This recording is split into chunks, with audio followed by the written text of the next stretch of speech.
નમસ્તે વિદ્યાર્થી મિત્રો, મારી યુટ્યુબ ચેનલમાં તમારું સ્વાગત છે। આ વિડીયોમાં આપણે ગણિત વિષયની અંદર સંખ્યાઓના પ્રકાર વિશે શીખીશું।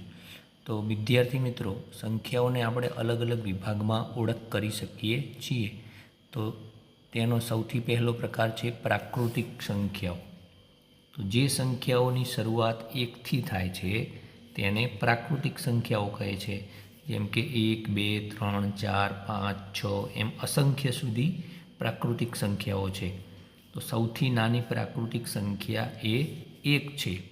વિદ્યાર્થી મિત્રો, સૌથી મોટી પ્રાકૃતિક સંખ્યા મળી શકે નહીં, કારણ કે સંખ્યાઓ અસંખ્ય છે।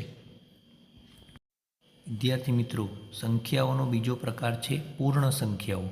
તો પૂર્ણ સંખ્યાઓ એટલે જ્યારે ગણતરીની શરૂઆત આપણે 1ની પહેલાં શૂન્યથી કરીએ ત્યારે શૂન્ય અને તમામ પ્રાકૃતિક સંખ્યાઓ એ પૂર્ણ સંખ્યાઓ છે। એટલે કે સૌથી નાની પૂર્ણ સંખ્યા એ શૂન્ય છે અને પૂર્ણ સંખ્યાઓ પણ અસંખ્ય છે। તો વિદ્યાર્થી મિત્રો, શૂન્ય અને તમામ પ્રાકૃતિક સંખ્યા આ બધી જ પૂર્ણ સંખ્યાઓ છે। તો પ્રાકૃતિક સંખ્યા અને પૂર્ણ સંખ્યાઓ વચ્ચે અંતર એટલું જ છે કે પ્રાકૃતિક સંખ્યાઓની શરૂઆત 1થી થાય છે, જ્યારે પૂર્ણ સંખ્યાઓની શરૂઆત શૂન્યથી થાય છે। એટલે શૂન્ય સિવાયની 1, 2, 3 એવી તમામ સંખ્યાઓ એ પ્રાકૃતિક સંખ્યાઓ છે, જ્યારે એમાં શૂન્યને જોડીએ તો એ તમામ સંખ્યાઓ એ પૂર્ણ સંખ્યાઓ બને છે। ત્યાર પછી આગળનો પ્રકાર છે એકી સંખ્યાઓ। તો વિદ્યાર્થી મિત્રો, જે સંખ્યાઓને 2 વડે નિશેષ ભાગી ન શકાય તેવી તમામ સંખ્યાઓ એ એકી સંખ્યાઓ કહે છે। એકી સંખ્યાને આપણે વિષમ સંખ્યા તરીકે પણ ઓળખીએ છીએ। એટલે કે એમ કહી શકીએ કે કોઈ પણ સંખ્યાના એકમના અંકમાં 1, 3, 5, 7 કે 9 હોય તેવી તમામ સંખ્યાઓ એ એકી એટલે કે વિષમ સંખ્યાઓ છે। જેમ કે અહીં ઉદાહરણ તરીકે 3, 5, 7, 9, 11, 13 વગેરે એકી સંખ્યાઓ છે। સૌથી નાની એકી સંખ્યા એ 1 છે અને સંખ્યાઓ અસંખ્ય છે, માટે સૌથી મોટી એકી સંખ્યા મળી શકે નહીં। સંખ્યાનો આગળનો પ્રકાર જોઈએ, બેકી સંખ્યાઓ। તો જે સંખ્યાને 2 વડે નિશેષ ભાગી શકાય તે સંખ્યાને બેકી સંખ્યા અથવા તો સમ સંખ્યા કહે છે। અથવા તો જે સંખ્યાના એકમનો અંક 2, 4, 6, 8 કે 0 હોય તેવી તમામ સંખ્યાઓ એ બેકી સંખ્યાઓ છે। તો સૌથી નાની બેકી સંખ્યા એ 2 છે। તો વિદ્યાર્થી મિત્રો, તમામ પૂર્ણ સંખ્યાઓની વાત કરીએ તો ક્રમશર ગણતા જઈએ તો એક સંખ્યા એકી મળે છે, તેના પછીની તરતની સંખ્યા એ બેકી હોય છે।